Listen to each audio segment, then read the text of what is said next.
Esok paginya, kepalaku sedikit berat.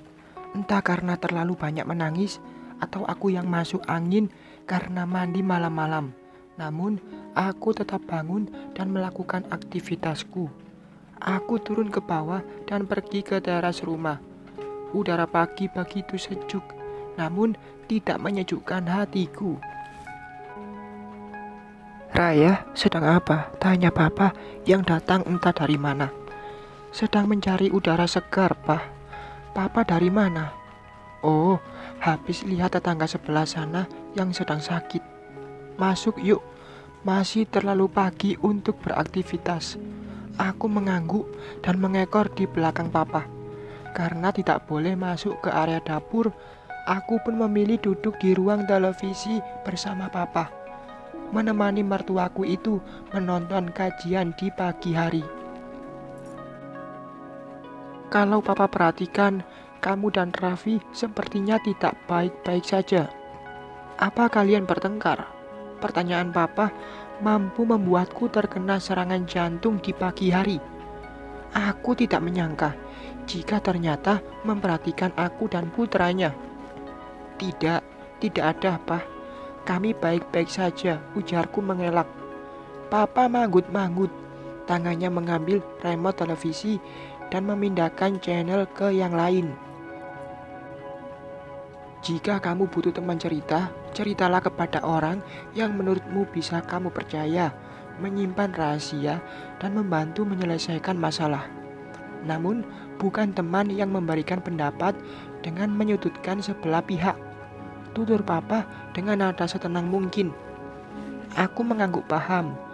Jika harus beranggapan, sepertinya papa memang mengetahui jika aku dan putranya sedang ada masalah. Namun, sebagai orang tua, ia tidak ingin masuk dan bertanya langsung apa yang kami alami. "Pak, Raya boleh nanya?" Papa yang tadi pandangannya lurus pada siaran televisi, kini berpindah padaku. Kacamata yang bertengger, ia naikkan ke atas kepala. "Tanyakan saja. Menurut papa, tanda lahir itu menular tidak sih?" Begini, Pak.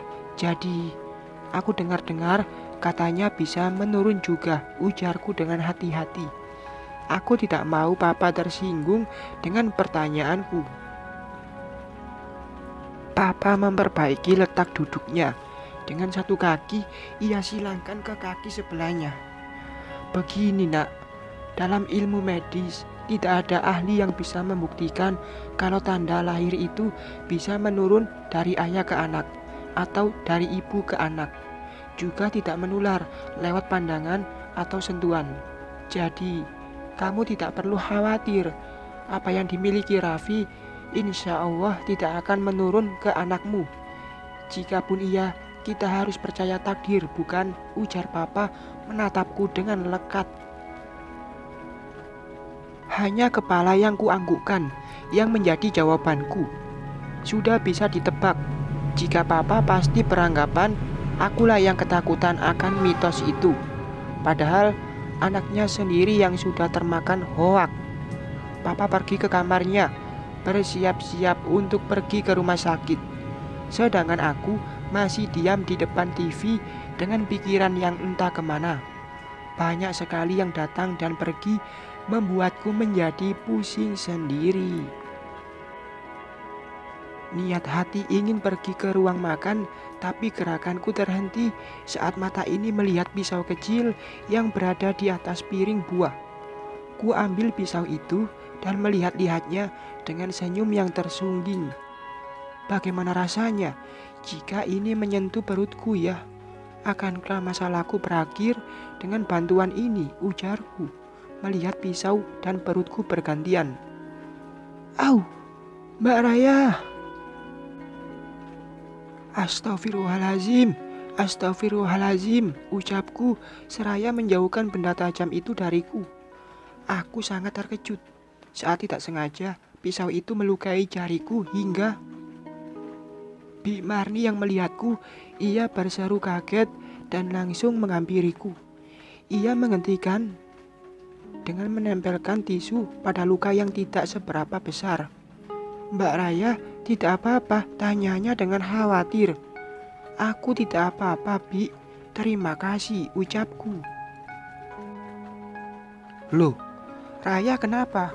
Mama yang datang dan langsung menghampiriku yang sudah berkeringat dingin karena melihat dari jariku. Ini tidak begitu sakit, tapi mampu menyadarkanku betapa bodohnya diri ini. Jika tadi aku sampai menancapkan pisau itu ke perut, aku hampir dikuasai setan. Aku hampir hilang kendali. Namun, Allah masih menyelamatkanku dengan cara yang ringan dan sederhana. Ini Bu, kena pisau, ujar Bik Marni menjawab pertanyaan Mama. Pisau? Siapa yang kena pisau? Aku menoleh ke arah sumber suara. Ternyata Mas Raffi yang baru saja turun dari kamar. Ia sudah siap dengan masker hitam serta topi yang menutup kepalanya. Raya, jarinya kena pisau. Lain kali hati-hati ya. Bibi juga, kenapa tidak langsung dibereskan? Itu bekas makan kan? Maaf Bu, saya lupa, ujar Bik Marni saat mendapatkan teguran dari Mama. Aku merasa bersalah karena Bibi pun jadi kena semprot Mama. Harusnya ini tidak terjadi jika saja aku bisa lebih berhati-hati. Mama sudah pergi ke ruang makan, begitupun Bibi yang sudah membawa piring serta pisau ke dapur. Dan tinggallah aku dan Mas Raffi di ruangan ini. Lihat, Mas Raffi mengambil tanganku dan hendak menciumnya. Aku menarik tanganku dengan kasar sebelum bibir Mas Raffi sampai di kulitku. Ini semua gara-gara kamu, Mas. Aku hampir gila dan hampir diri karena memikirkan rumah tangga kita yang tidak sehat. Ku tatap mata pria itu dengan lekat. Dia bergeming, tidak menyuruhku untuk menundukkan pandangan, juga tidak pergi seperti biasanya. Rah, ucapnya seraya mengangkat tangan hendak menyentuh pipiku. Lagi, aku menolaknya. Aku menepis tangan Mas Raffi dan memilih pergi ke kamar. Ku tinggalkan suamiku yang diam membisu. Sampai di dalam kamar, aku duduk di pinggir ranjang dengan kaki yang menjuntai ke bawah. Aku harus waras, untukku juga janin yang ada dalam rahimku. Namun, hidup dalam tekanan itu sulit. Aku tidak nyaman menjalaninya. Sayang, maafkan aku. Mas Raffi masuk dan langsung berlutut di depanku. Aku tidak mengeluarkan sepatah kata pun untuk menjawab ucapannya. Aku hanya menatapnya dengan begitu lekat. Raffi, astaga, ini apa? Aku terperanjat dengan kedatangan Mama yang langsung masuk ke kamarku. Ia terkejut melihat ada tirai di dalam ruangan ini. Mas Raffi langsung berdiri dan menghampiri Mama yang melotot dengan tangan menunjuk kain putih yang membentang tinggi. Ini bukan apa-apa, Mah, ucap Mas Raffi dengan gugup. Aku memilih diam, ingin melihat apa yang akan dikatakan Mas Raffi kepada ibunya itu. Akankah dia jujur atau mungkin akan berkelit? Bukan apa-apa-apanya. Ini pembatas. Kalian tidur terpisah. Iya, kataku, membuat Mama menghampiriku. Iya, apa permasalahan kalian sampai-sampai harus seperti ini? Oh ya Tuhan, Mama mengusap keningnya dengan frustasi. Ia begitu terpukul mengetahui jika anaknya tengah mengalami masalah rumah tangga. Sebenarnya ini karena Raya sedang hamil, Ma, dan kamu meminta Raffi untuk membuat pembatas ini supaya bayimu tidak seperti putraku.